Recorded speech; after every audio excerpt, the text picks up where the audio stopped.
হে যুবক ভাইয়েরা, আল্লাহকে ভয় করুন।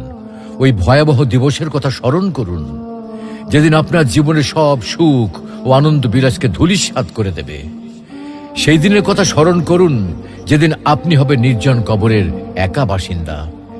সেদিনের কথা স্মরণ করুন, যেদিন আপনার সন্তান সন্ততি, স্ত্রী, পরিবার, আত্মীয় স্বজন, পাড়া প্রতিবেশী, ধন সম্পদ, বন্ধু বান্ধব সবকিছু থেকে আপনি বিচ্ছিন্ন হয়ে যাবেন। কবরের সংকীর্ণতা ও ঘুটঘুটে অন্ধকারের কথা কি আপনার একবারও মনে পড়ে না?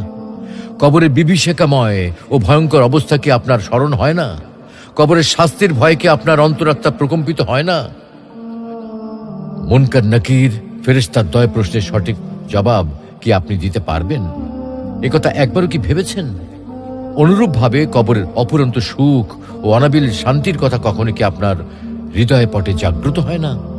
তাই বলছি, হে যুবক ভাইয়েরা,